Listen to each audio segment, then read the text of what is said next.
Bom, eu queria agradecer o convite para participar desse colóquio internacional, Cinema, Estética e Política. É a primeira vez que eu estou participando desse colóquio. E agradecer ao César Guimarães, que me convidou. E a organização, né, do evento, que eu estou achando que está tudo funcionando muito bem. Essa minha fala, na verdade, eu tinha me proposto aqui a falar de 4 filmes. E eu, ao mesmo tempo que achei o tempo imenso, falei, meu Deus, 1 hora, não tem tanta coisa para falar em 1 hora. E, ao mesmo tempo, fiquei com receio de o tempo não dar, porque tem os fragmentos dos filmes. Então, eu decidi passar 3, né, falar a partir de 3 filmes, deixei o da Lúcia Murat de lado, embora a gente possa até vir a falar na discussão, porque é um filme que eu vou apresentar depois num outro congresso, e aí mais detidamente, e decidi, então, falar desses outros 3, né, que estão no resumo da minha fala.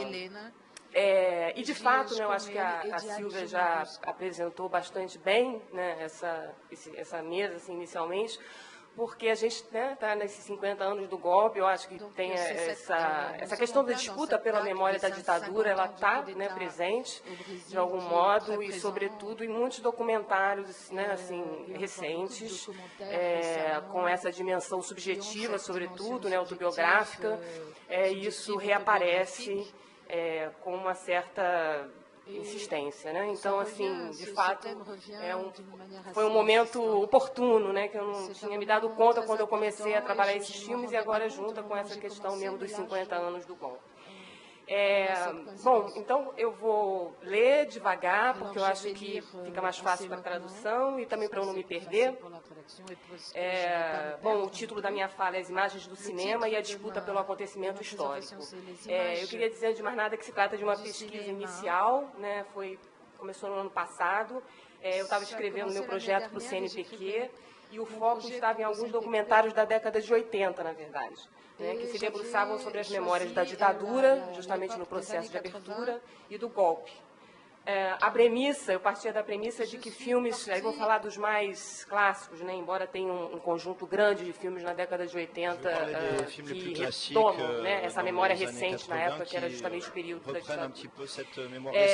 Então, a premissa é de que filmes como Django, do Silvio Tendler, e Cabra Marcado para Morrer, do Eduardo Coutinho, ambos do mesmo ano, acho que é importante, né, a gente frisar, que às vezes a gente esquece, né, ambos de 1984, ainda que realizem um trabalho com as imagens de arquivo, né, completamente distinto, eles tinham em comum um desejo de ser janela para o passado recente, um desejo de urgência na disputa pelas memórias do golpe e de atestar esse acontecimento, seja para pensar a experiência da derrota, no caso do Coutinho, né, a derrota dos intelectuais, dos estudantes, dos operários camponeses, seja para pensar uma experiência de celebração, no caso do filme do Silvio, que é o retorno dos civis excluídos pela direita em 64. Eu acho que essa questão da celebração, que eu não vou entrar aqui muito, mas acho que ela reaparece no filme mais recente, Barbárie, agora esqueci o nome, que ele tem essa dimensão autobiográfica também. Como é o nome?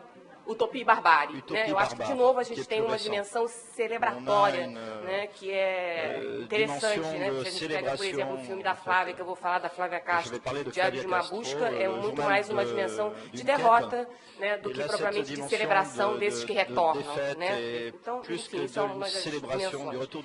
Durante a escrita, com a avalanche de notícias sobre a criação das comissões da verdade, revelações novas, e uma produção documental que vem tematizando os anos da ditadura através de um viés subjetivo, comecei a pensar no modo como esses filmes disputam essa memória, o que os diferencia da produção documental da década de 80.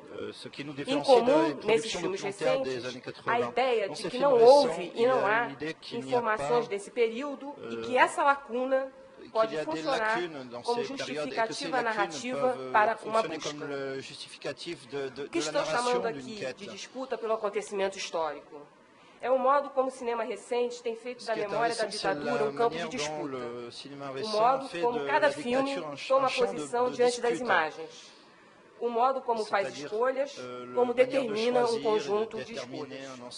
Estou pressupondo que esse campo de disputas se dá mais do que nunca no território das imagens, no território das diferentes mídias, televisão, cinema, internet, Retomo aqui, muito brevemente, de Dilberman, em Diante do Tempo, onde ele dialoga, entre outros, com Walter Benjamin, Deleuze, Warburg, Bataille, e ele vai dizer, aqui resumindo algumas ideias da longa introdução, estamos acostumados a entender a história como um contínuo, onde os acontecimentos se encadeiam.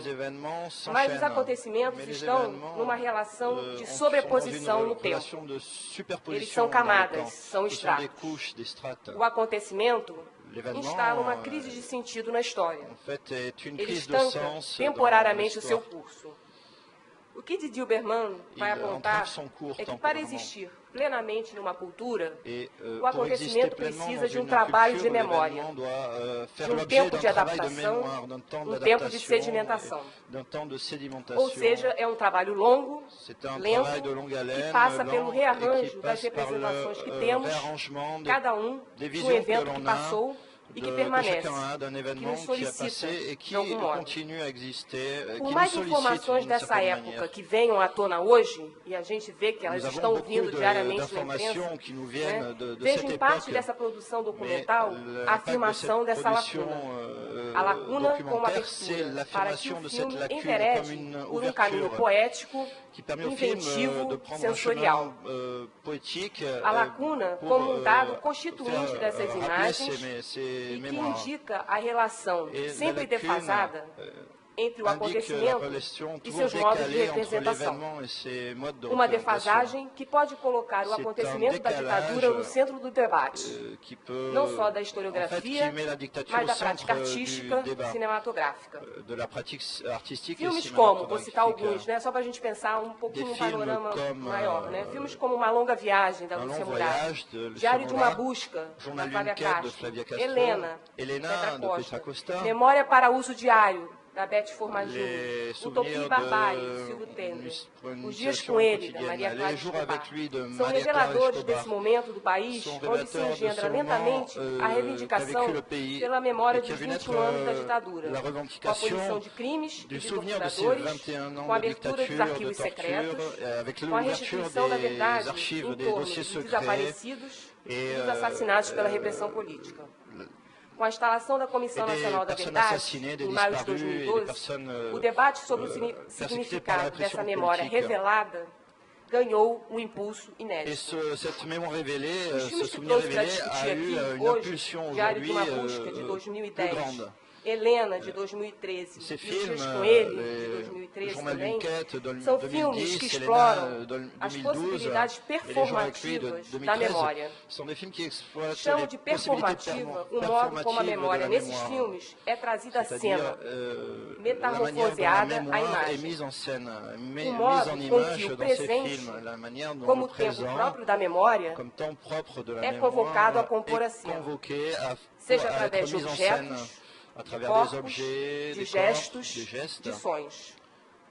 Quando digo que esses filmes explicitam os anos da ditadura na forma da falta, quero dizer que eles assumem a falta de imagens, a falta de documentos, a falta de informações, a falta de verdade como recurso expressivo, como proposta estética. Ao assumirem essa lacuna, permitem, por sua vez, que o espectador possa experimentar as imagens não de um modo único, mas como um processo cujo sentido está em aberto. Portanto, minha proposta aqui é analisar o modo com que esses três filmes afirmam a lacuna e performam essa lacuna. O que vemos nessa produção documental é que não se trata de revelar nada, nenhuma verdade histórica, mas mostrar um corpo em situação e uma câmera atenta às sensações nele inscritas e que dão sentido à sua atuação. Mostrar a possibilidade desse corpo se sustentar no espaço vazio da falta. Falta de um ente querido, de memória, de imagens de documentos sobre a história recente do país. Mostrar os espectros que rondam cada gesto, cada movimento, cada palavra, cada objeto. Se o trabalho de memória só pode ser obtido através de uma experiência que se acumula, esses filmes exploram poeticamente o elo que vincula tais cineastas a um passado mutilado, um passado seccionado de diferentes modos pelo fantasma da ditadura civil-militar. Exploram também tudo o que pertence a esse tempo enquanto potência de vibração, seja uma cor, um odor, um brinquedo.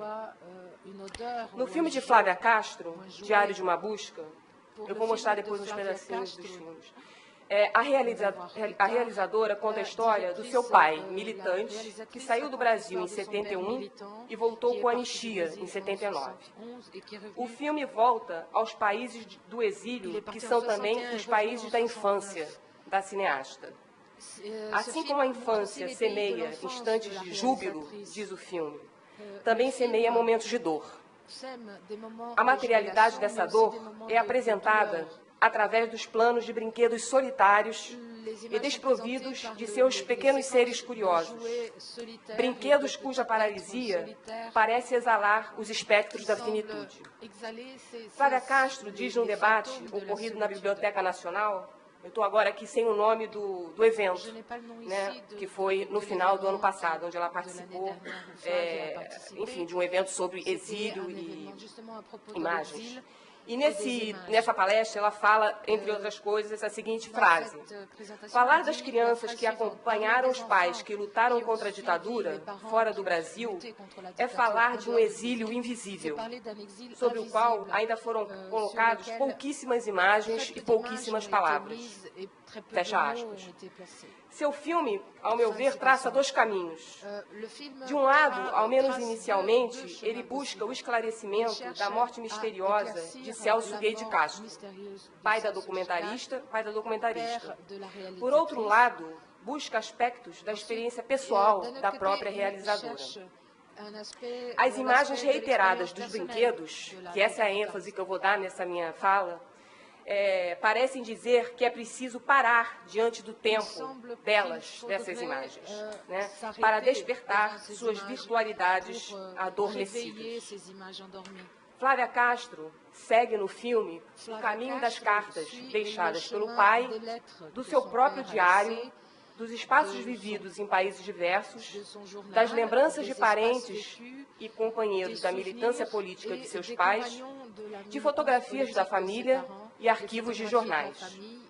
Ela escava cartas, fichas criminais, reportagens da imprensa, relatos de jornalistas e policiais, à procura de indícios que ocupem a lacuna deixada pela versão oficial da morte de seu pai. Jornalista, militante político, guerrilheiro que lutou e foi perseguido pela ditadura, o pai teria se suicidado após uma tentativa de assalto na noite que entrou armado na casa de um cidadão alemão, supostamente ex-oficial nazista, na cidade de Porto Alegre, pouco depois da decretação da anistia. Bom, é uma história rocambolesca, mas, enfim, o filme explora, inclusive, né, um pouco dessa dimensão bizarra, né, da morte.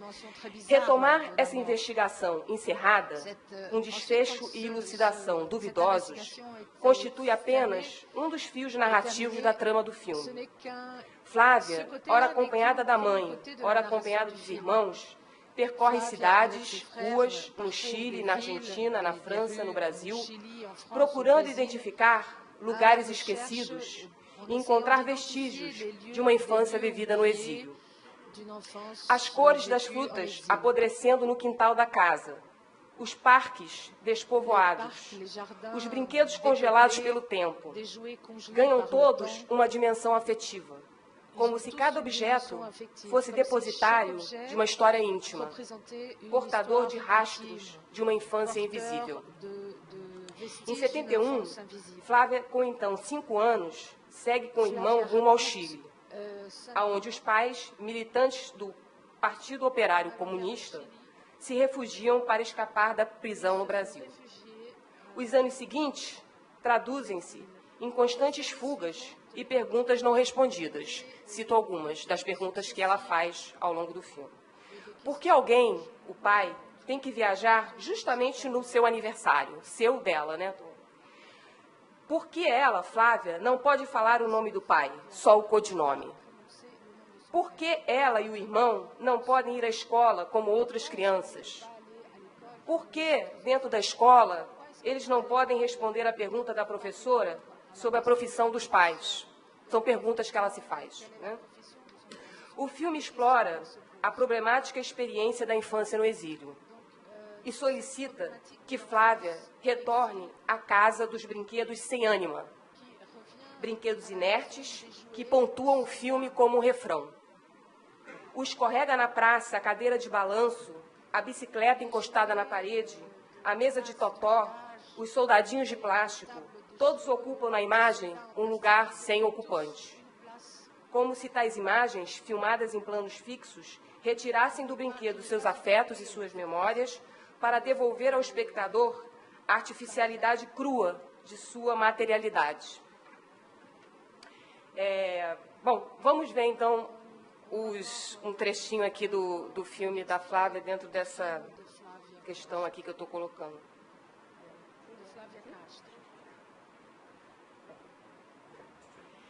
Gente, é uma edição... eu não cortei as cenas no meio, elas estão inteiras. Porém, eu não consegui fazer um fade-in entre as cenas. Então, me senti um pouco subjugada pela tecnologia. Então, a edição tá, né, é uma edição minha, na verdade, que eu acho ruim, né, mas pelo menos vocês vão poder ver essas questões aqui que eu estou trazendo.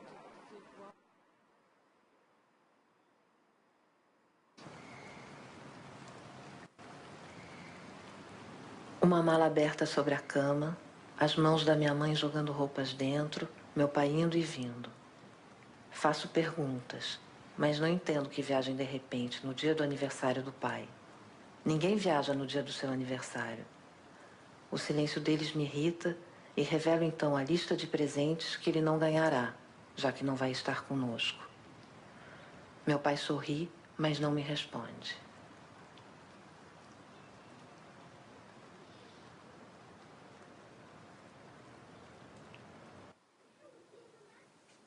Para mim, uma casa é um incessante vai e vem de amigos e algumas situações estranhas.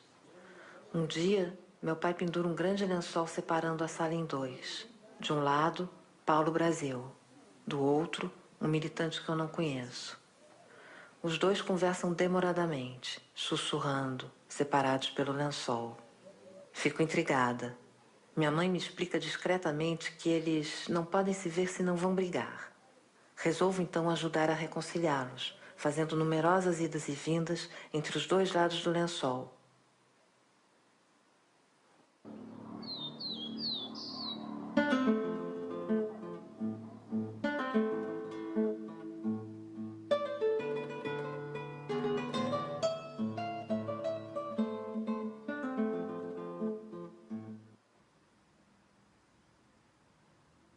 Passamos os dias inteiros num apartamento escuro, de um só cômodo, dividido por um gigantesco armário. Entre duas reuniões reais, Joque e eu pegamos cada um bloco e brincamos de reunião. O nosso vocabulário se enriquece de ismos de todos os tipos. Internacionalismo, leninismo, marxismo, foquismo. Enquanto outras crianças brincam de casinha, nós aplicamos com alegria todas as regras para o bom funcionamento de uma reunião. Você só tem mais 5 minutos, companheiro.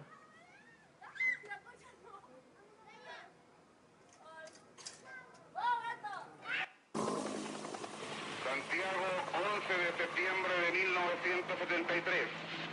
Las Fuerzas Armadas y Carabineros de Chile declaran que el señor presidente de la República debe proceder a la inmediata entrega de su alto cargo a las Fuerzas Armadas y Carabineros de Chile.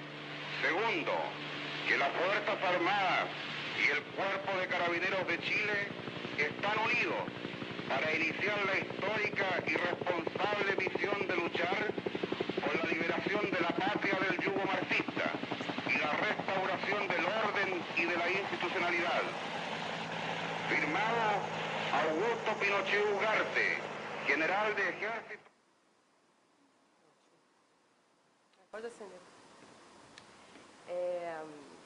Bom, continuando aqui, porque se eu ficar comentando, eu saio aqui do texto. Ao colocar o próprio corpo e a voz em cena, em busca, a cineasta só pode anotar lembranças, prescrutar fotografias, procurar em cada criança filmada o rosto, os movimentos e o corpo que um dia foi o seu. O que se coloca em cena nas buscas de Flávia Castro? Seria a verdade sobre a morte do pai? A verdade sobre a experiência do exílio? A verdade sobre o ponto cego da infância? É justamente a montagem que vai possibilitar a abertura de um relato pessoal da infância para uma experiência coletiva, para a reescrita de uma história vivida pela geração de filhos de militantes políticos que enfrentaram diretamente a repressão. Não é o caso aqui de retomar todo esse extenso debate, mas apenas lembrar que, além desse conjunto de produções audiovisuais no Brasil, há, sobretudo na Argentina e no Chile, um amplo leque de filmes documentais e ficcionais que exploram a história política desses países a partir da intimidade. Assim como existe também uma vasta fortuna crítica dedicada a essa produção. No filme de Flávia Castro, é na montagem que as cartas escritas pelo pai para a família, lidas pela realizadora e pelo irmão, e os diários de infância de Flávia, transformam-se em palavras fantasmáticas que vagueiam por entre rostos, brinquedos e tempos. Se a montagem nos oferece outra imagem do tempo, ou consciência do tempo, segundo Michel Poivert, no livro dele sobre fotografia, no filme de Flávia Castro, a montagem explode com a cronologia da história quando faz dos brinquedos vazios e das frutas caídas no quintal da casa, onde, a princípio, essas frutas que a gente vê ali como se fosse um pomar, e o áudio do golpe no Chile, ela dá a entender que esse quintal era o quintal onde ela passava a infância, onde ela brincava. Então é sempre essa referência a esses lugares da infância, seja os brinquedos, seja os lugares onde se brincava, no caso desse pomar, e essas frutas caídas ali no quintal.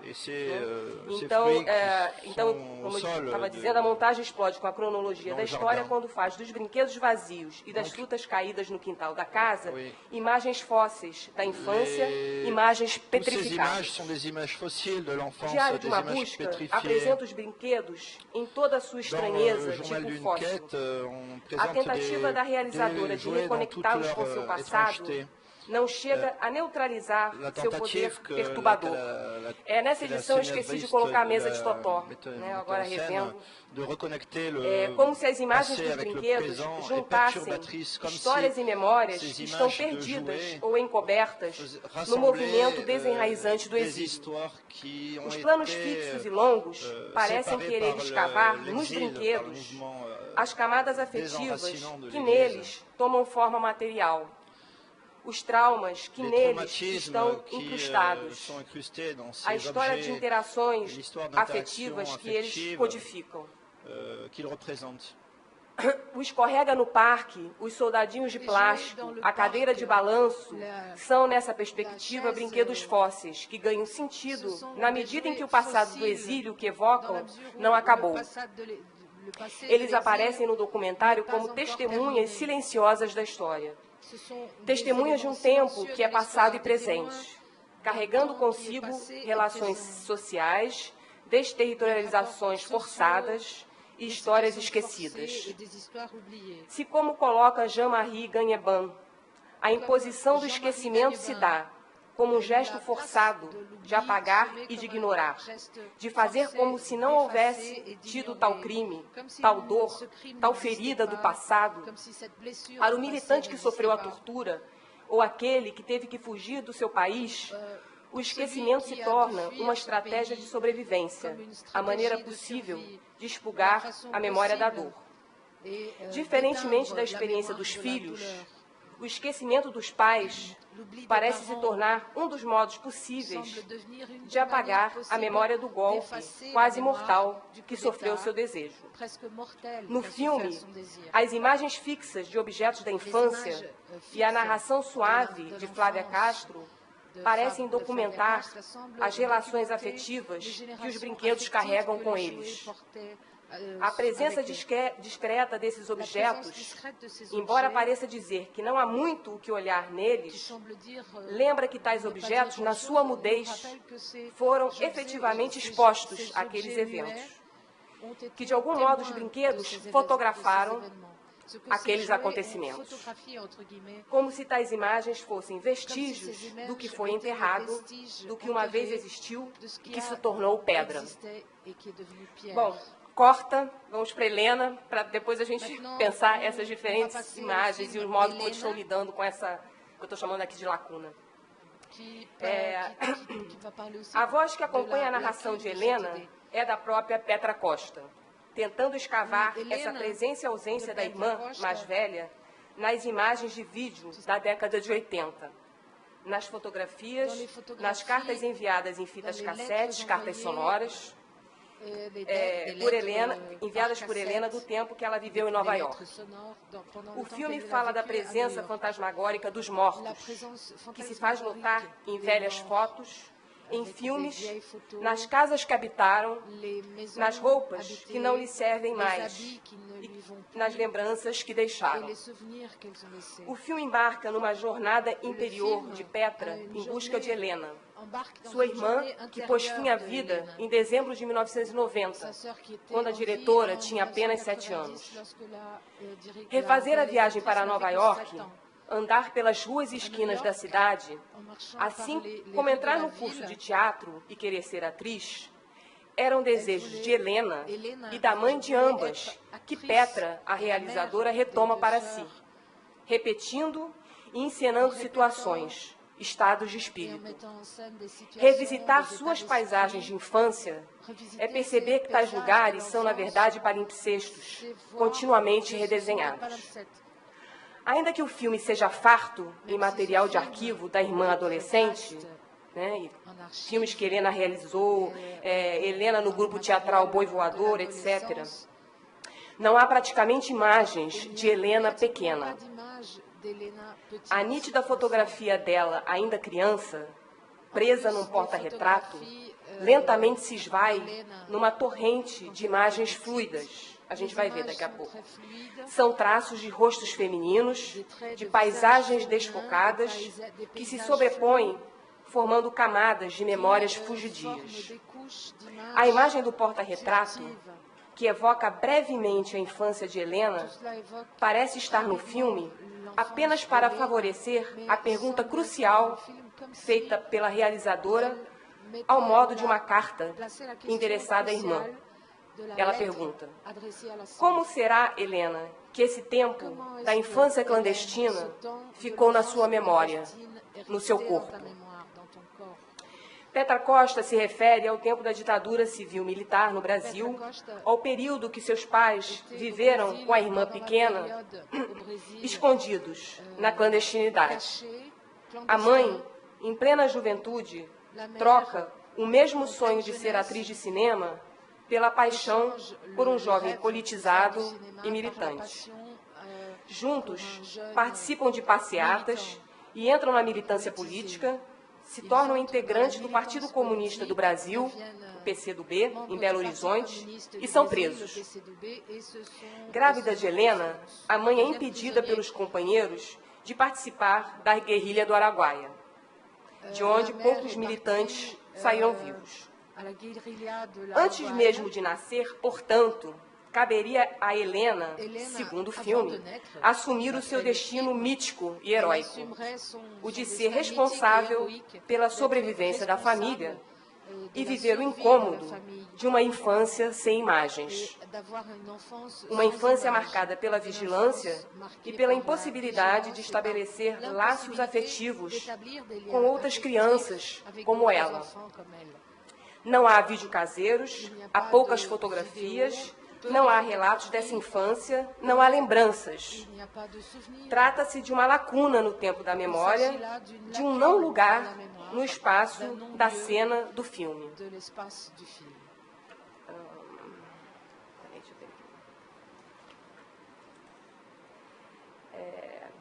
Para a pergunta feita por Petra, endereçada à irmã, o filme não traz respostas. Os anos da ditadura insistem e persistem na forma da falta.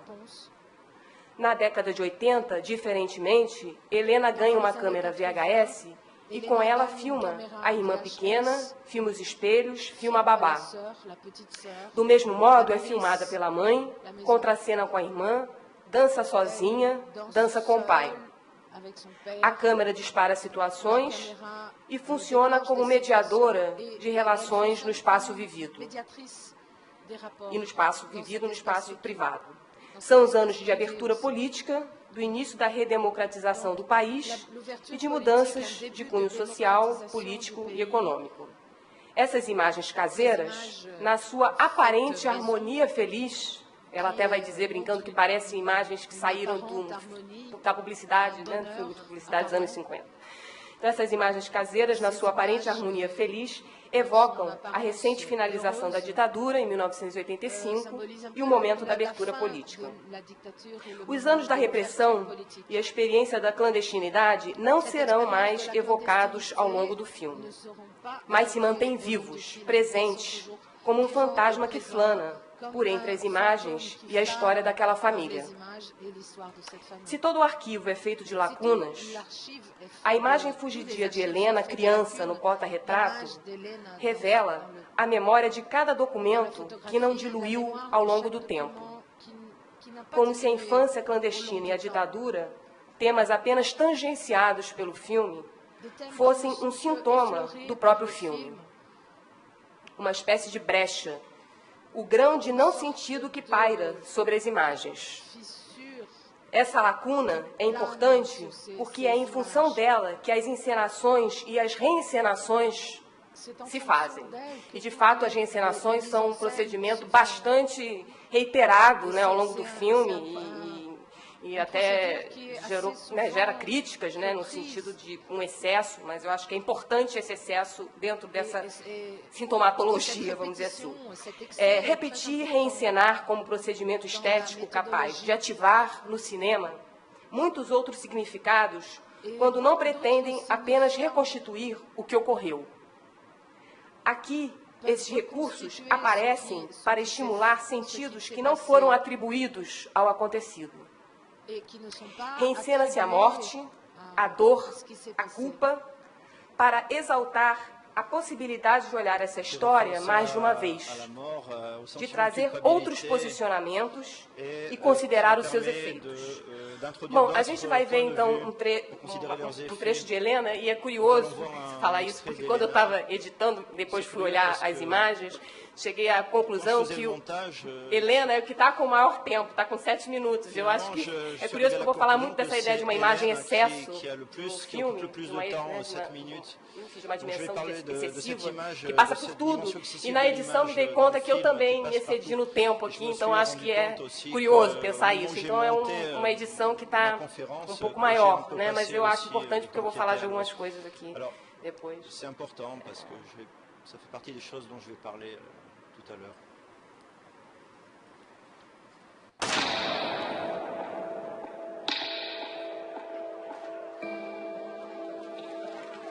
Juntos, eles entram no PCdoB, prontos para serem mandados para a guerrilha do Araguaia. Mas quando os líderes veem a barriga de 6 meses da nossa mãe, eles não deixam eles irem. Quase todos que foram acabaram assassinados pelos militares.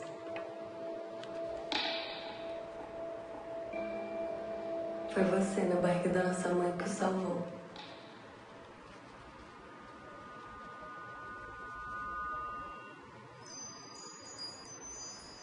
No meio desse redemoinho, você nasce e cresce clandestino, sem nunca poder contar pra ninguém onde mora.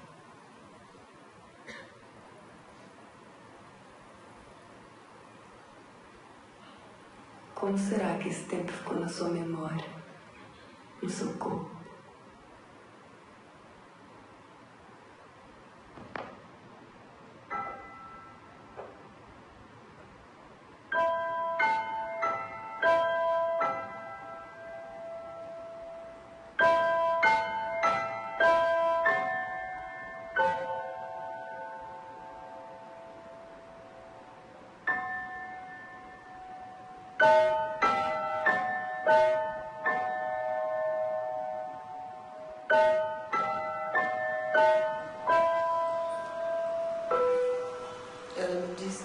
sentia um vazio enorme aqui. Sentia solitária, sentia falta de amor. Sentia uma solidão muito grande. E ela ficava num quarto, a Petra no outro.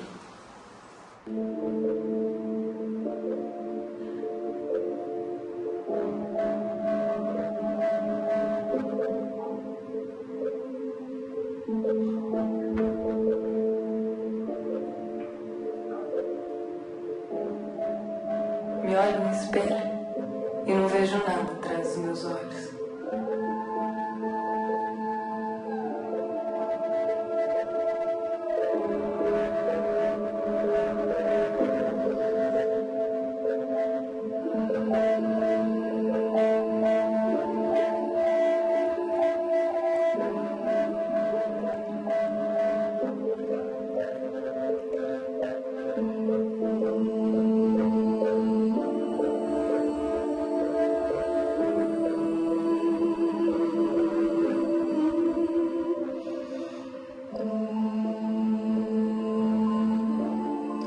Comecei a querer morrer com 13 anos. Até os 16, foram 3, 4 anos que eu fiquei. E na primeira crise que eu lembro de ter no quarto, assim, eu fiquei desenhando em frente ao espelho meu rosto. Com lápis azul marinho, roxo, preto. Com muitos vincos, como se eu fosse velha e trágica. E aí depois, na véspera dele morrer, ela estava procurando um pôster que estava no armário. Aí, quando ela achou, eu vi que era um pôster de teatro da peça Electra. Era super parecido com esse meu desenho. Eu lembrei tão bem desse desenho. E ela pregou na parede do quarto nessa noite, quando ela fez essa encenação da morte.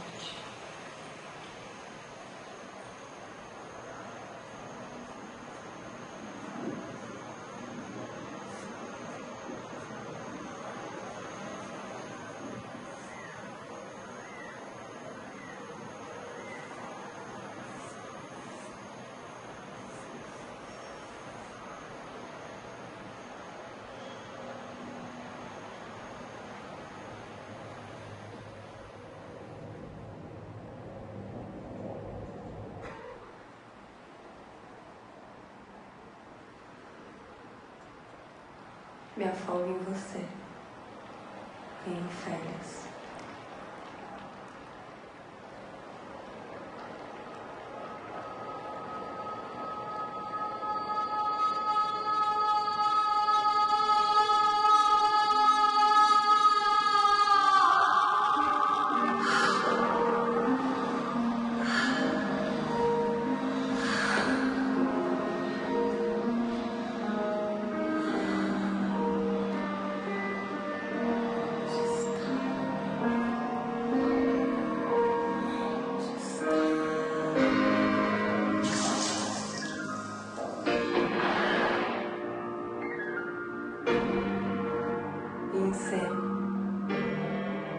Encena a nossa morte. Para encontrar ar.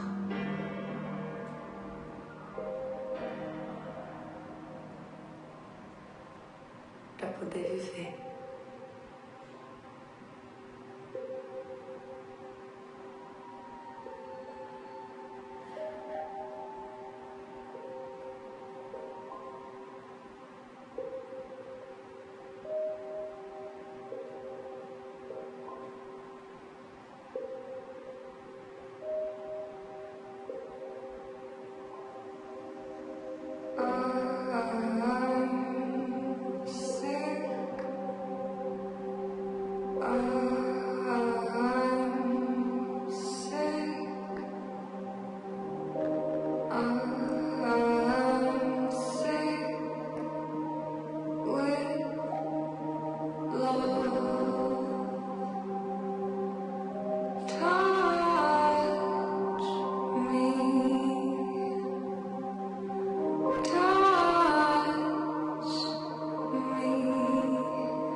pouco a pouco,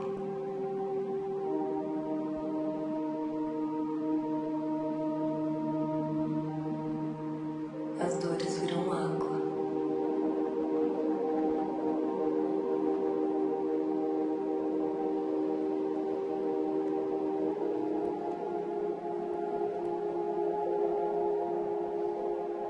Viram memória.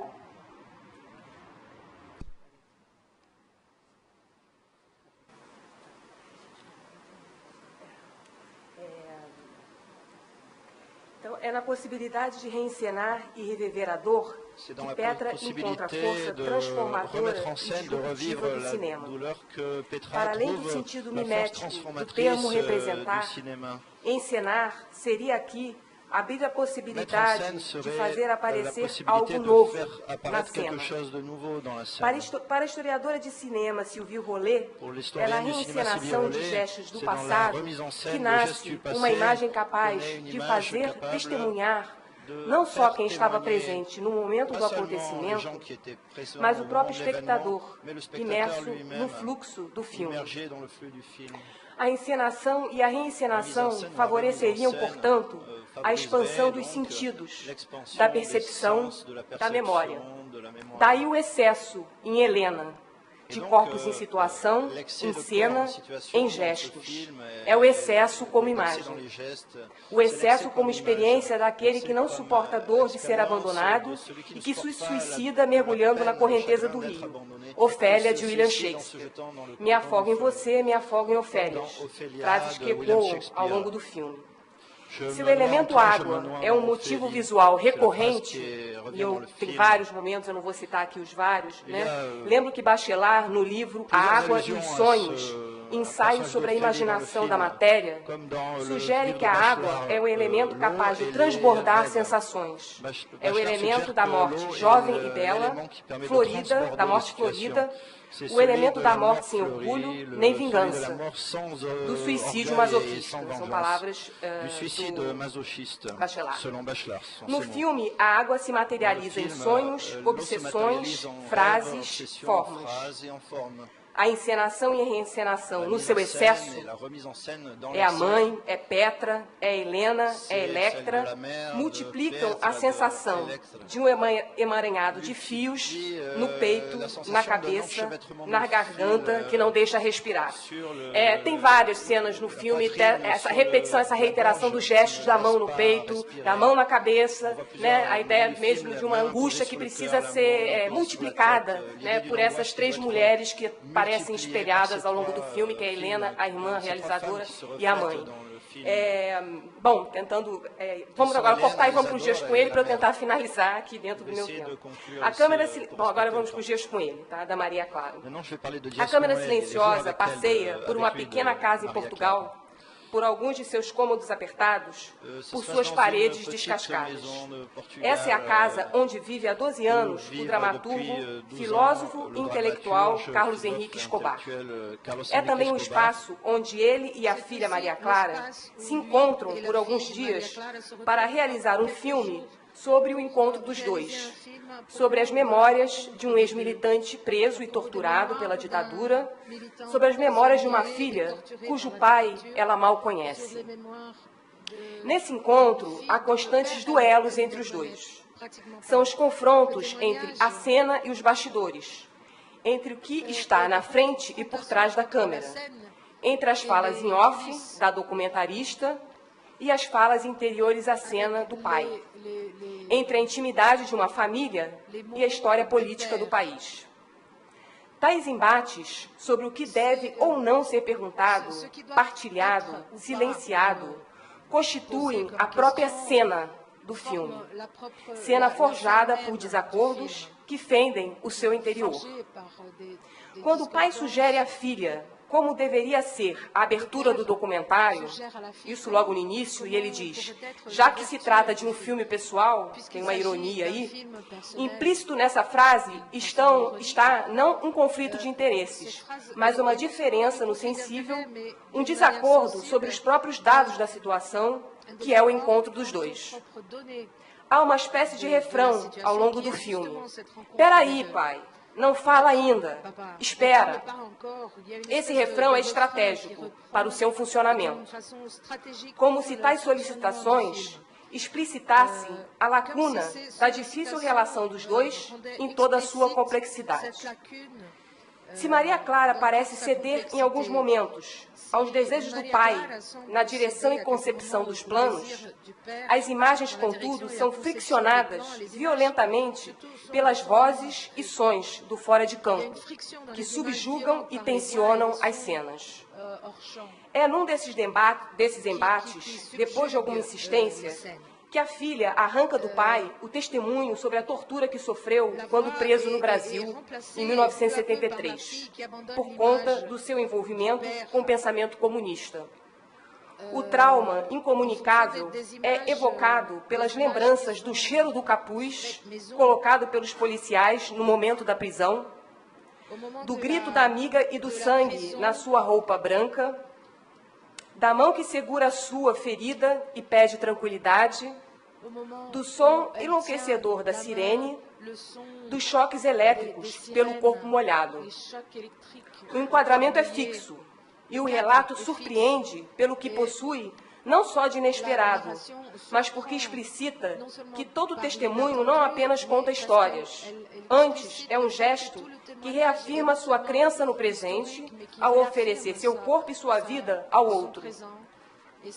Contudo, é justamente em uma nova tentativa da diretora de que o pai retome de novo as memórias da ditadura que o filme dá forma material aos vazios, traduzindo em imagens e sons os conflitos em jogo desde o início.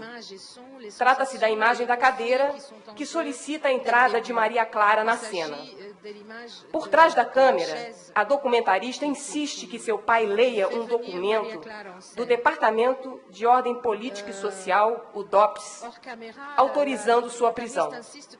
Ele se recusa veementemente, diz que não vai fazer papel de bobo, que milhares de prisões políticas foram feitas nessa época, que solicitar dele tal leitura é uma total tolice. O pai e a filha discutem e se confrontam fora do campo visual, enquanto vemos o assento vazio no qual o pai deveria sentar-se para ler o texto. O espaço da cena se constrói, então, nesse duelo sonoro, onde a cadeira expõe o desconforto desse lugar, do filme do reencontro dos dois em Portugal, onde Carlos Henrique parece não querer estar, recusando-se em se adequar tanto às expectativas da filha como às da diretora. Vencida pela autoridade intelectual e paterna, Maria Clara senta-se no lugar que seria dele, do pai, para realizar a tarefa. Invadir o plano é expor a luta da diretora na sua relação com o espaço da cena. É expurgar as lacunas em torno da memória da ditadura. É disputar o acontecimento da ditadura, tomar posição no campo das imagens do filme, fazer escolhas. Como se a falta de documentos e de imagens da época se revelasse na entrada em cena de Maria Clara, em um aqui e agora que reitera memórias do que poderia ter sido. A gente pode ver, são 5 minutos para me encaminhar para o final, que é essa sequência da cadeira, que é importante aí para a gente poder pensar nessa questão.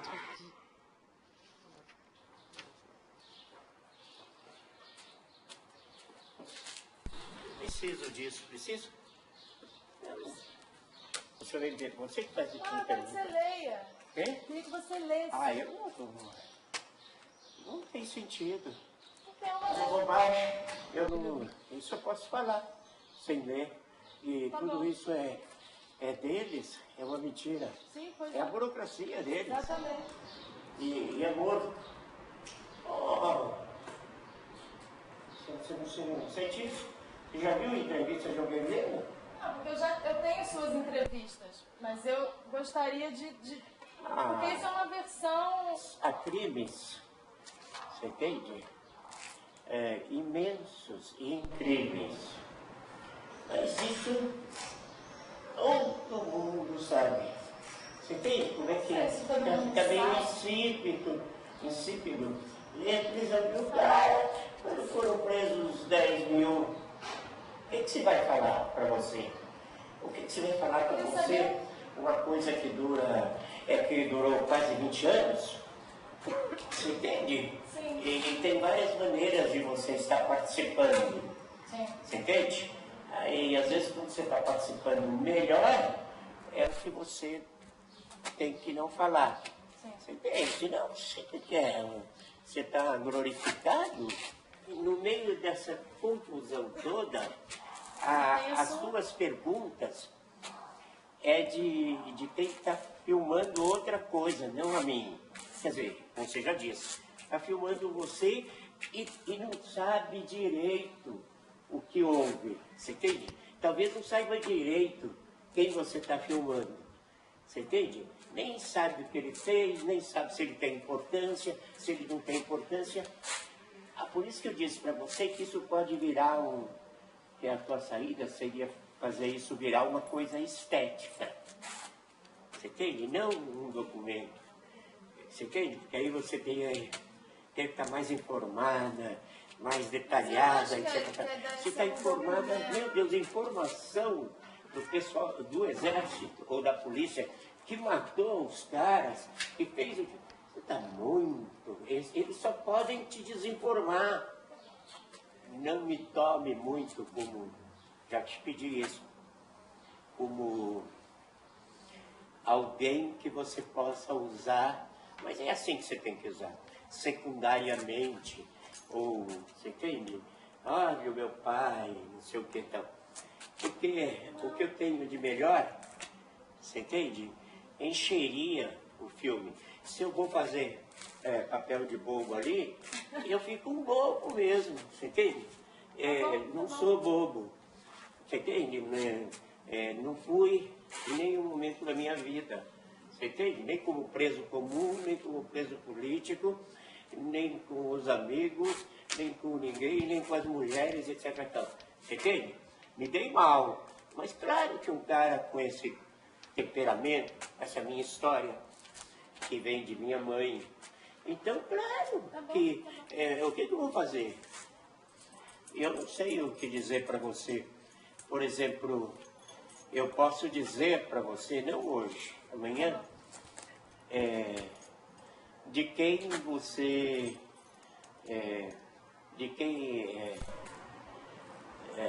do que eu penso saber de você, de quem você foi comigo, desde criança até estudar.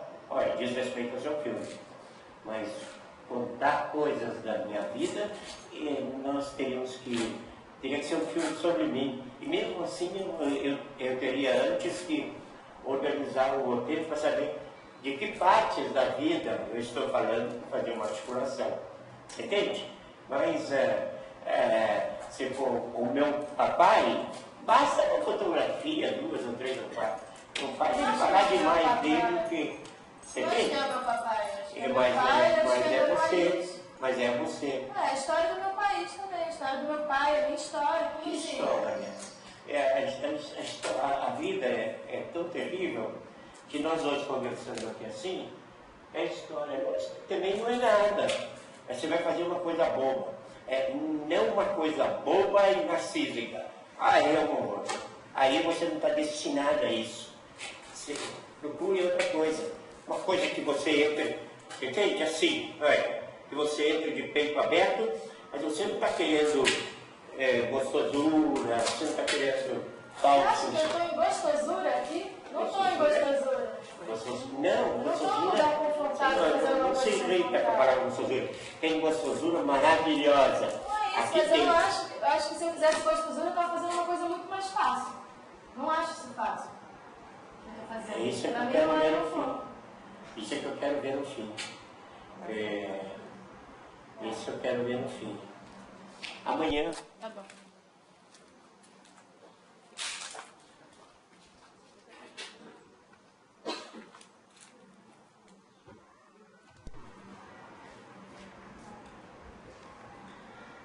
Tenho a honra de comunicar a Vossa Excelência que, nesta data, cumprindo diligências e investigações impostas pelo inquérito policial militar do qual sou encarregado, expedi mandato de prisão contra Carlos Henrique Escobar Fagundes, por prática de atividades subversivas ligadas à organização denominada Resistência Armada Nacional, RAM, nos termos da legislação vigente.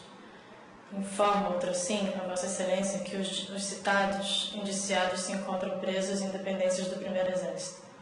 Aproveito a oportunidade para renovar a Vossa Excelência os protestos de autoestima a respeito. Ministério do Exército, Primeiro Exército, Rio de Janeiro, 27 de abril de 1973. Pode acender, por favor? Bom, vamos encaminhar para o final. Então, se o conteúdo do documento lido por Maria Clara é decepcionante, visto que não dá e nem poderia conta da amplitude do acontecimento histórico, por outro, é a sua entrada no plano e a leitura do documento que reitera a cena como campo de conflitos, do sensível, do visível, da memória. Tais imagens mostram que toda a cena é suscetível de ser fendida, reconfigurada sob um outro regime de percepção, de significação. A cadeira vazia e os desacordos entre pai e filha reconfiguram sem cessar as cenas de desacordo. O que Maria Clara espera desse encontro com o pai? O que busca de um passado para o qual não há imagens, domésticas, sobretudo, para quem vê o filme, né, que ela usa as imagens de arquivo dizendo, esse não é o meu pai, esse não é o meu pai.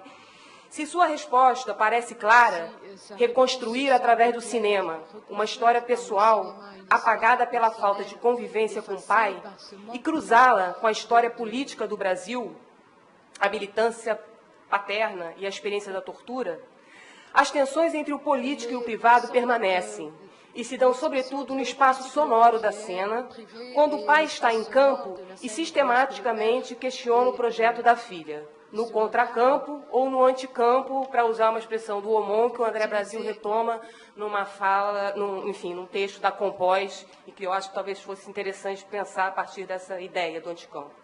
Por outro lado, em expressões como, peraí, pai, não fala ainda, o que está em jogo é o lugar anterior à constituição da cena.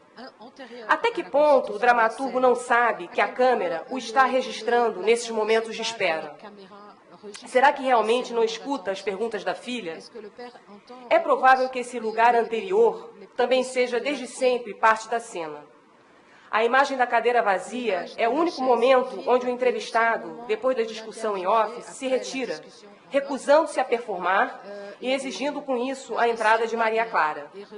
O embate intelectual, afetivo, existencial, que se dá antes de sua retirada, reforça a cenografia teatral, assim como induz a uma reflexão a respeito da mesma.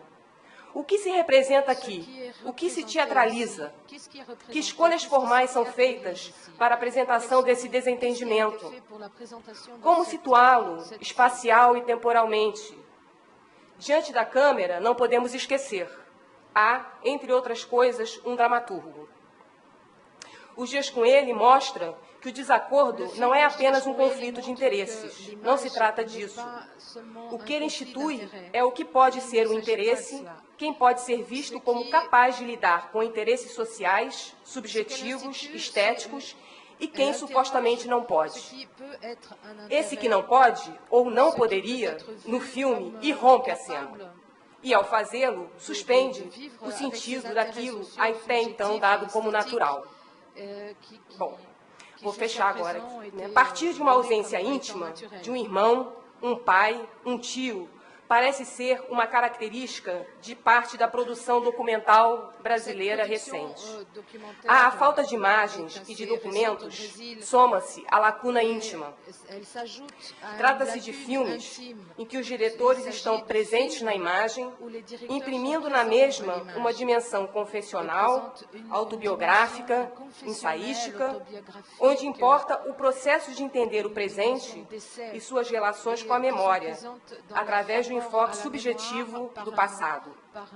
É claro que tais imagens pessoais, entre aspas, se misturam e implicam muitos riscos de exibicionismo, de narcisismo, da pose, mas expressam também transformações mais amplas nas relações entre as esferas públicas e privada, onde a intimidade e a vida ordinária são permanentemente convocadas à performance de si. Se a cultura do trauma não existe no Brasil, do trauma como memória coletiva, esses filmes mostram que os traumas individuais existem e que a disputa em torno da memória da ditadura permanece.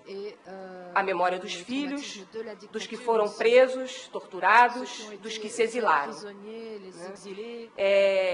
Não, eu vou parar por aqui, porque eu acho que é mais uma ideia de que a gente possa conversar depois, né? Eu acho que esses filmes trazem muitas questões e, enfim, é isso. Obrigada pela paciência de me ouvirem. É isso.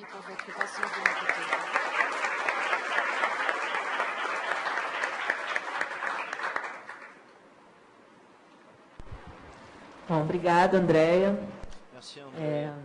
Eu vou abrir agora, então, para perguntas. Je vais maintenant vous permettre de poser des questions. Manter meu tempo. Então, está aberto aí para vocês, para a gente conversar. Maintenant, si Tem alguém com microfone?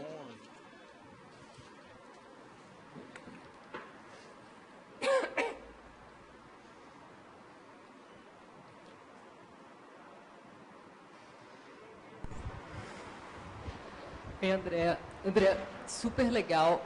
Eu vi tanta coisa no que você falou, assim, dessa busca. Ça m'a parlé ce que tu as dit sur la quête. Eu acho que eu vi a busca dessas mulheres, porque eu não sei se foi consciente ou não, mas você, dessas 4 mulheres, a quarta está aí, que é a Lúcia Murat, eu acho que, não sei, mas talvez elas se encontrem, né? São 4 gerações, Lúcia Murat lá pelos 60, a Flávia talvez 45, 50, enfim. Mais ou menos, eu diria, 60, 45, 30 e 20, né, com a Maria Clara. São períodos, são mulheres que se encontram hoje entre 2010 e 2013, quando esses filmes foram feitos, que se encontram, eu acho que muito mais a preencher uma busca de si mesma. Numa história, talvez, das mulheres, que eu acho que ela é muito marcada aqui nessa compilação que você fez, que o pai da Maria Clara Escobar representa essa figura da autoridade masculina e da autoridade intelectual que tanto inibiu e inibe ainda, historicamente, a expressão das mulheres. Mas eu acho que esses filmes, eles estão falando, assim, é uma voz poderosa das mulheres, que, embora as gerações sejam diferentes, não é? Elas se igualam nesse encontro entre 2010 e 2013, que é quando esses filmes são feitos. Eu achei isso muito curioso, muito bacana. Eu queria saber até que ponto isso foi intencional, essa sua busca, ou se isso acabou sendo uma coincidência, e que você falasse se haveria, se você encontra alguma coisa, você tangencia falando de alguns documentaristas homens, como Silvio Tendler, etc., mas claro que você se fixa nesses 3 filmes, poderia acrescentar o 4º da Lúcia Murat. Você acha que isso tem algum sentido, assim, essa especificidade da autoria feminina? É curioso, assim, porque, na verdade, quando eu não tinha pensado nisso inicialmente, né? As escolhas foram muito mais, assim, afetivas, vamos dizer assim, né, do que propriamente uma escolha dentro desse recorte, né, das cineastas femininas. E, de fato, é curioso, porque agora quando você coloca essa dimensão do feminino no filme da Maria Clara, isso fica até mais evidente, porque tem essa disputa, vamos dizer assim, até pelo esse lugar do feminino e do masculino, se a gente quiser, né, levar para esse lado também. Mas se a gente pega o filme da Lúcia Murat, né, eu acho que já tem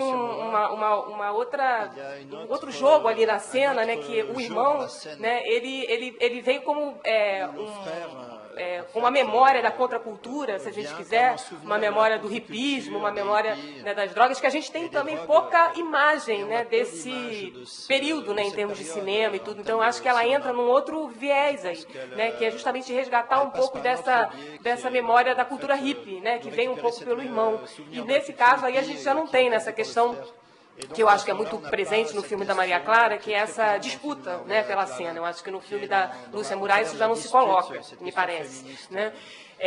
No filme do Silvio, que de fato não me interessei assim em trabalhar, é curioso, né, porque eu acho que é um filme que ele faz um desvio, me parece, né, na obra dele, quando ele também busca esse viés subjetivo, né, na própria, enfim, tentando juntar, né, um lado autobiográfico com o lado das histórias, né, de esquerda no mundo, né? Então acho que é uma dimensão nova que ele busca trazer assim para a obra dele, mas ainda assim eu acho que a gente encontra não só um tom celebratório, né, que eu acho que é muito presente, mas mais do que isso, e talvez tenha sido por isso, inclusive, que eu não quis, né, trabalhar com o filme do Silvio, porque eu acho que essa questão da lacuna que eu estou trazendo aqui não está presente, no sentido que eu acho que ele está sempre buscando, né, totalizações, né, assim, no modo de operar do filme, né, dele, né? Então ele vai juntando, é quase um excesso, mas um excesso no outro sentido, que não é o excesso como no filme, né, um outro tipo de excesso, vamos dizer assim, que é esse excesso de movimentos de esquerda, excesso de fatos históricos, excesso de acontecimentos, que no final, né, vão se vinculando de uma maneira que a gente já nem sabe mais como, e a história pessoal ali é apenas uma história de uma geração também, porque não é história singular, né, ele não se coloca como personagem singular. Então, nesse sentido, que o filme dele assim, não me interessou muito mais do que pelo fato, né, de ser um cineasta masculino ou não, né? E aí eu acho que eu só me dei conta, né, dessa escolha depois, né, que eram cineastas femininas, mas eu acho que isso é muito presente, né, a busca como recurso narrativo, né, e uma busca que se faz tanto na dimensão do íntimo, né, como também de uma história que é maior, né, uma história política, uma história, né, do país. Então acho que essas duas linhas, né, narrativas, elas vão se imbricando mais ou menos, né? Eu acho que no caso do filme da Flávia Castro, eu acho que tem uma dimensão cronológica talvez mais forte, né, do que uma dimensão ensaística, não sei, porque de fato a gente tem ali, né, a história do pai, que ela vai tentando, né, até um certo ponto, né, retraçar, e a própria história dela, né, como criança, que ela também vai, né, buscando, né, retraçar. Então a gente tem essas duas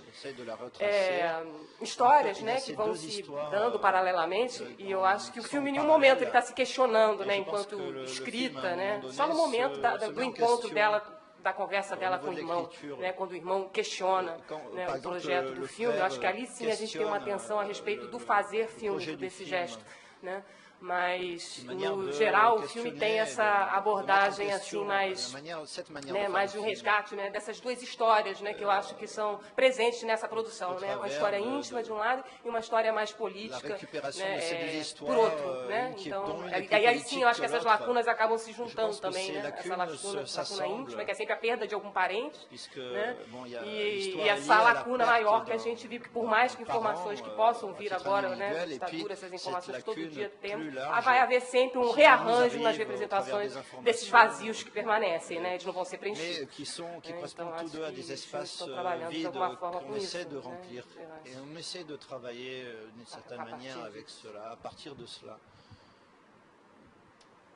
Alô, André, assim, achei ótimo assim, desses três filmes juntos. Acho que é um desafio enorme pensar essa produção com essas características, né?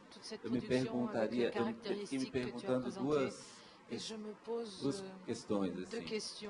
A primeira é uma dimensão quase psicanalítica que existe nesses filmes, né? Você falou em trauma, num dado momento tem a ideia de quase uma busca de um evento estruturante na pequena infância, parece ser um pouco a busca, às vezes, no Helena, por exemplo.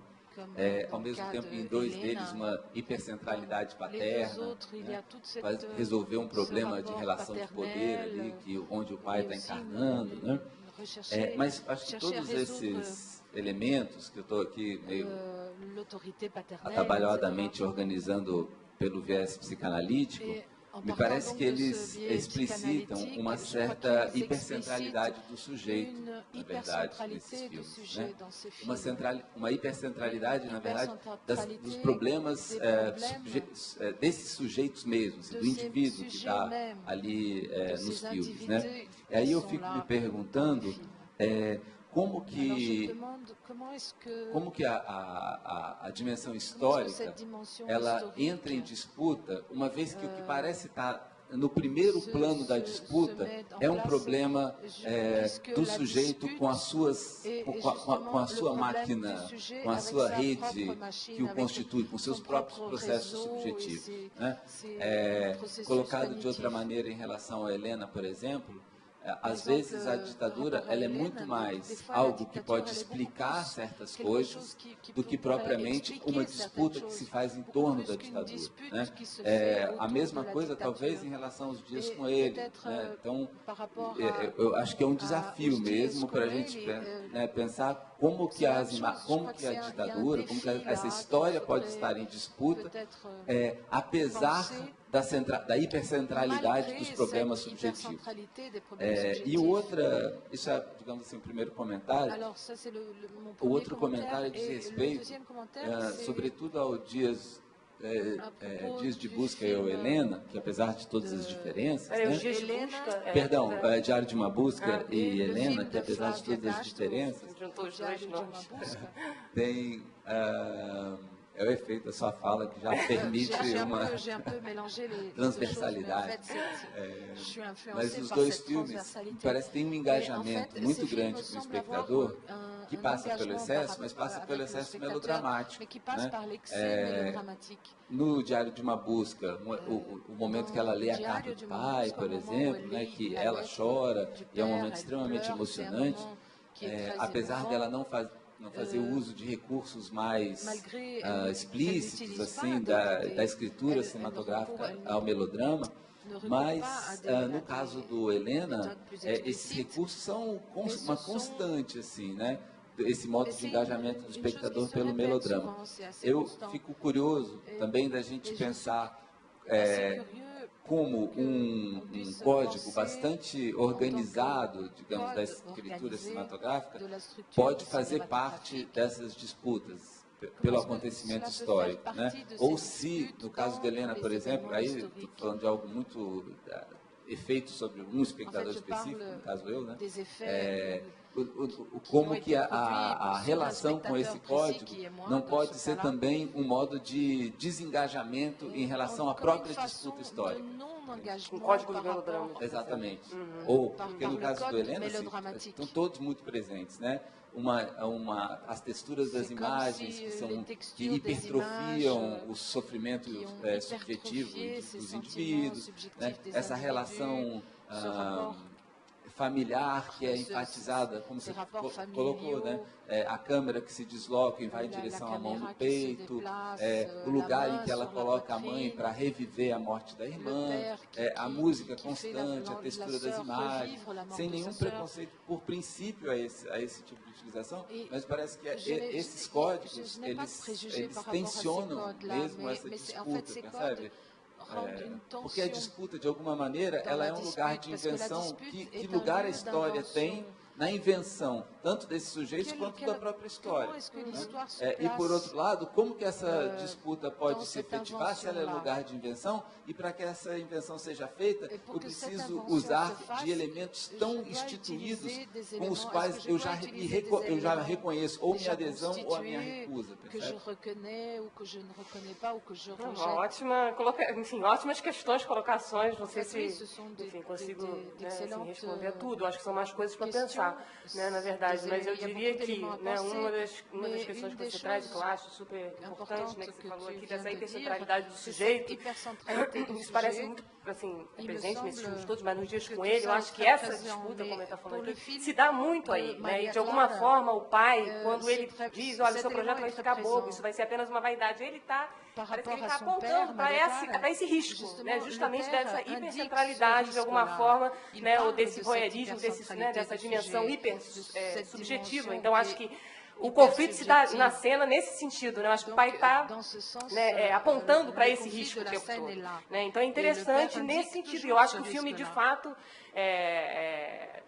pode resvalar, né, para essa hipercentralidade, se a gente quiser. Eu acho que ele, aliás, como, né, ele, né, muito, acho que tem essa característica.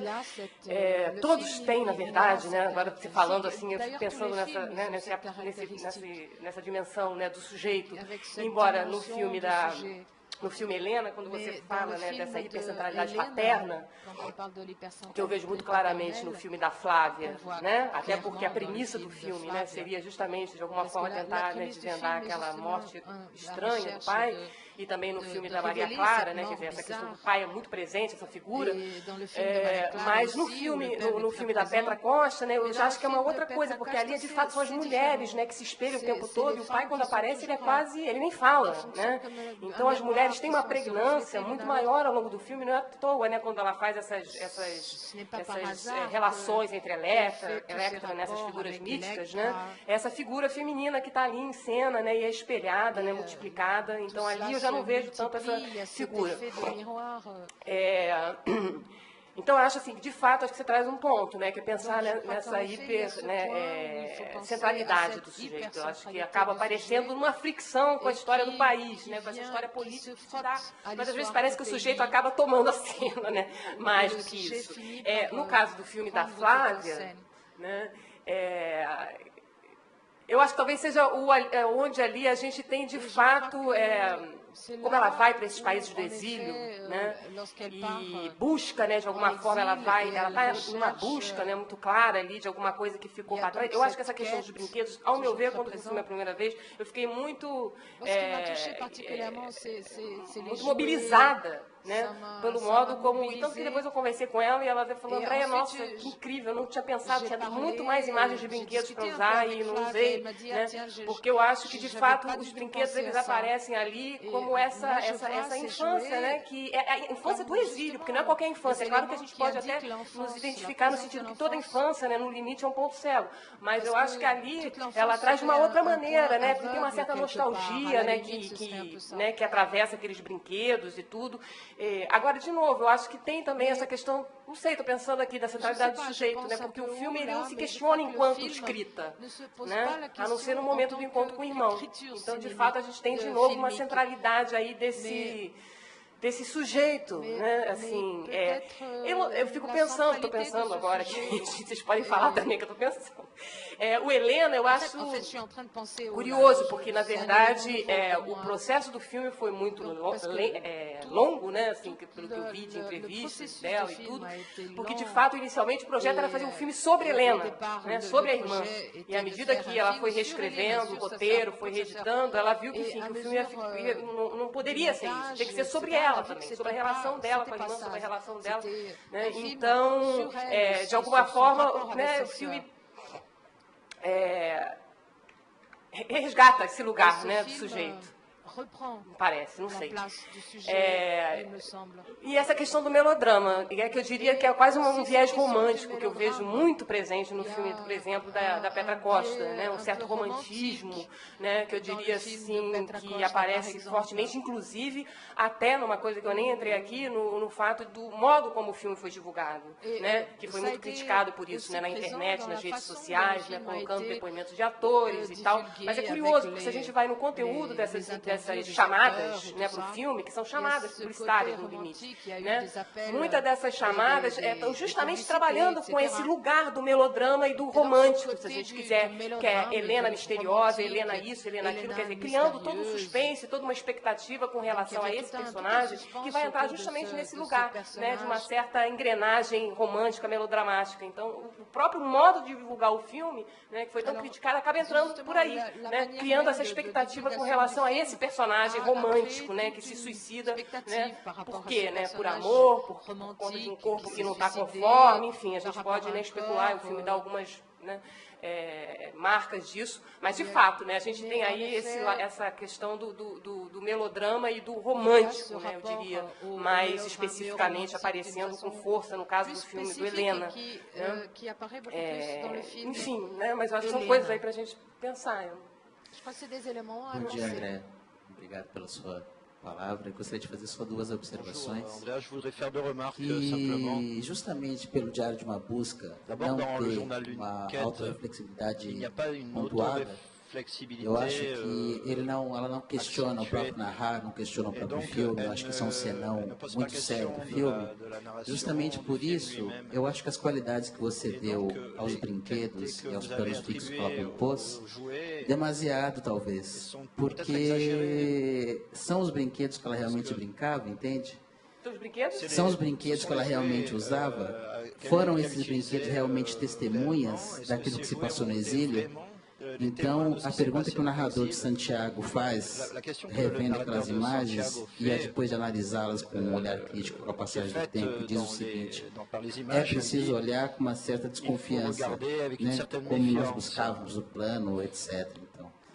Então, junto com um viés melodramático, o filme apela, o Helena mais ainda, eu acho que, por ela não problematizar essa composição, porque é o seguinte, tem 3 frutas no chão, é o vermelhinho e tem o azulzinho, então acaba ficando artificioso, a meu ver, não como fósseis, não como testemunhas e não como, entende? Porque é uma composição, sabe? E para mim essa força perde no stand. O que para você é força, para mim é pouco força. Se ela estivesse ironizando isso e te colocasse isso à prova, eu acho que aí sim ela teria, mas acho que ela não chegou lá. E a segunda observação, eu também penso um pouco como ele, que é como tão centrado na subjetividade, todos os filmes, eu acho que a disputa com a memória, eu não vejo, acho que exigir demais dos filmes essa fricção com a história e com a subjetividade. E, gradativamente, até como você colocou a hora dos filmes, como o pai diz assim, eu não vou ler esse texto, esse documento também, eu acho que isso é importante, porque essa é a voz deles. Essa é a voz burocrática. Então, às vezes, eu acho que a imprensa bate muito nessa tecla de sempre, que a verdade não vai ser encontrada, os anos de chumbo, os anos proibidos, etc. Mas eu acho que isso tem que ser relativizado, porque não é porque nós estamos na democracia hoje, livres, entre aspas, que a verdade sobre o que nós estamos acontecendo e vivendo vai ser encontrada, porque nós temos arquivos abertos, etc. A memória e a verdade nunca vai ser definitivamente encontrada. É um rio que passa e sempre vai passar. E nós não vamos pegar ele na mão nunca. E é isso. Eu acho que escolhi só essas duas coisas e tal. E obrigado. Bom, eu só posso dizer que eu não concordo, que eu acho que a questão, quer dizer, pelo menos com relação a essas imagens dos brinquedos, eu acho que elas dão uma dimensão poética e existencial aos filmes muito grande. É óbvio, né, que pouco importa se os brinquedos foram efetivamente os brinquedos com os quais as diretoras e os irmãos brincavam, mas os brinquedos em si, né, podem evocar a respeito da infância de qualquer um, inclusive do espectador. Né? Então, é mais nesse sentido que eu acho que como são uma espécie de refrão, né, não é um plano que aparece uma única vez, mas são planos que são retomados, né, como motivo visual, eu acho que a gente pode trabalhar, né, a partir dessas reiterações. Né? Enfim. Bom.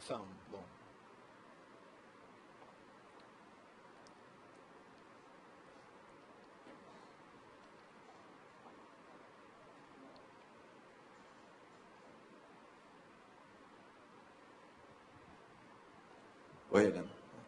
É simplesmente uma questão rapidinho, só para retomar um viés com o filme do Adirley ontem.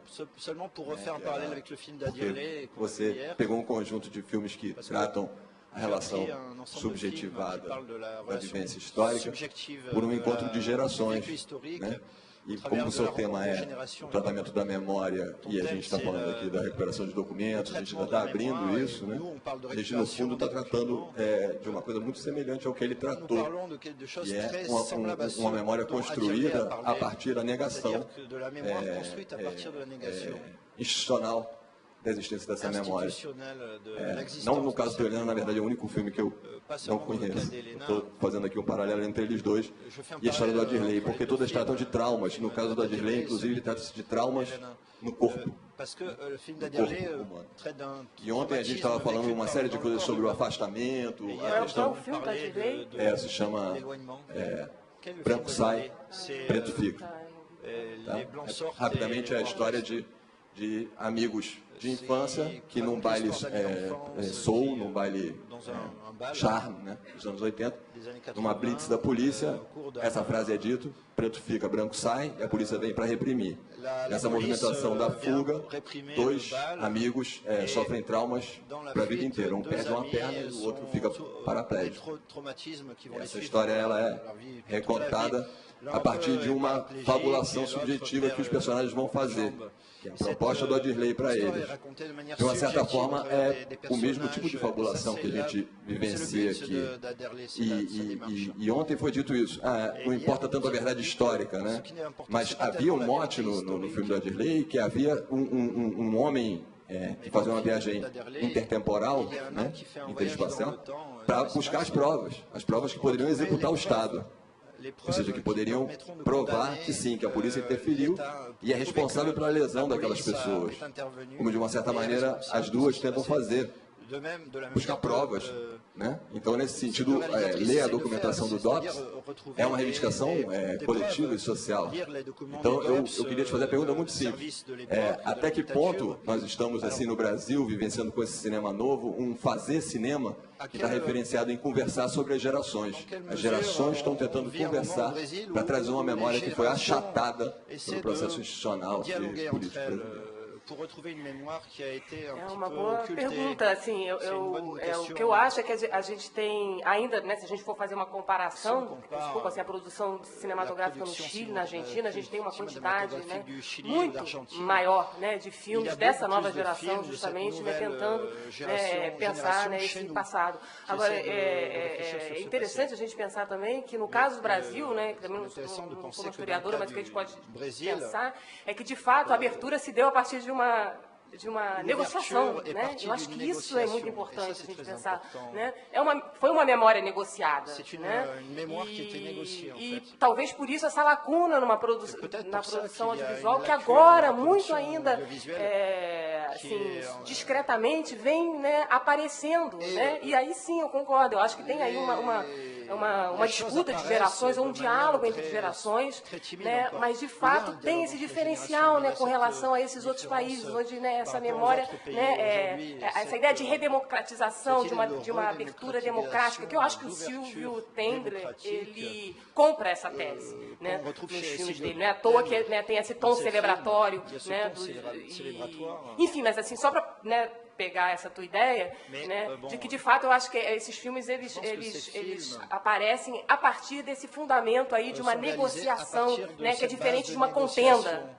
Né, e que eu acho que é muito forte no caso desses outros países latino-americanos, por exemplo, né, a Argentina e o Chile. Né, então, eu acho que eu acho que ainda é um processo assim muito que está se fazendo, né, com essas produções, né, desses filhos. Ainda é uma coisa muito recente, eu acho. Né, mas de fato tem uma diferença aí que eu acho que ainda precisa ser pensada, né, que é o caso singular do Brasil, né, nesse processo de abertura. E aí só um parênteses aqui muito rápido, mas que eu lembrei agora, que é um filme que eu não conhecia, eu vi mais ou menos recentemente, que é um filme, acho que de 1981, 82, chamado Jânio a 24 quadros, né, do Luiz Alberto Pereira, se não me engano. Né? E é muito interessante, porque é um filme que ele está ali, né, se fazendo justamente, né, ele no início ali, né, da década de 80, e ele coloca, é um documentário, né, que tem uma dimensão muito humorada, né, muito já com um certo humor negro, uma certa ironia, justamente para esse processo de transição, para a anistia no Brasil. O filme inteiro ele é é sarcástico, né? Tem um tom sarcástico enquanto documentário com relação ao processo, né, de abertura no Brasil, dizendo como foi negociado inclusive pelas próprias esquerdas, né? E o filme é muito interessante nesse sentido, quer dizer, um documentário que traz essa dimensão, essa verve do humor, que é raro, né? A gente tem poucos filmes, né, nos anos 80, tem Mato Eles, né, do Bianchi, né? Então tem essa verve do humor e tem também já um olhar muito crítico com relação a esse processo de abertura no país. É muito, eu acho um filme assim totalmente fora, assim, do que estava sendo produzido ali na década de 80, porque ele vai pegar justamente esse viés, uma ironia fina, né? Então, poder, né, assim, fazer esse diálogo, né, entre essas produções, né? Je pense qu'on pourrait faire un dialogue, établir un dialogue entre ces différentes productions. Olha só, bom, então a última pergunta que a gente está com o tempo bem passado. Então, muito rápido. Très rapide. Não sei, parece que os filmes falam de um pasmo, de uma falta de sentido mesmo, né? Você falou do Didier Obermann. Eu lembrei de um outro texto dele, o Ecorse, em que ele vai, pensando o Holocausto, falar de uma impossibilidade de representar, uma impossibilidade de pensar o horror, né? E como é que esse pensamento pode ser possível a partir de restos, de pedaços, de cacos. E aqui me parece que, de fato, se o Helena trabalha, recorre ao melodrama, bom, mas o melodrama dá conta de purgar essa falta de sentido, né? Não sei. Acho que, então, encenar a memória do que não tem sentido já coloca esse pasmo à distância, essa falta de sentido como colocada, enfim, já não é mais essa... O pasmo está mantido, mas ao colocá-lo à distância, parece que tem já uma construção e a possibilidade disso já não ser simplesmente um processo individual, mas de ser uma construção coletivizável, socializada. Enfim, tem uma questão aí, né, que eu acho que é exatamente essa, assim, que eu trouxe no final, porque eu não desenvolvi muito, que eu acho que é essa questão, de um lado, né, dessa falta de uma memória coletiva do trauma, né, no nosso país, e ao mesmo tempo esses filmes trazendo essa memória, mas que está é uma memória muito mais individualizada, né, e até que ponto isso se coletiviza, eu acho que é uma questão, porque de fato a gente, né, assim, acho que a cultura do trauma, né, aqui ainda não existe, né, a gente tem muito mais e esses filmes, né, esses filmes eles estão justamente nessa dimensão do individual, do singular, né, do drama vivido por cada um, do trauma vivido por cada um. Daí eu acho também essa questão do melodrama nesse sentido, porque é o individual, né, essa ideia do coletivo nos filmes se coloca de uma forma muito frágil, né, se a gente quiser. Nesses filmes, né, especificamente, então, né, de fato tem essa tensão aí, talvez essa dimensão romântica, melodramática, ela faça mais sentido, né, porque estamos falando de dramas individuais, né, então é essa tensão realmente com o trauma coletivo, né, que eu acho que é uma questão que aqui no país ainda é um ponto sempre. Le point aveugle justement dans ce pays encore, c'est le traumatisme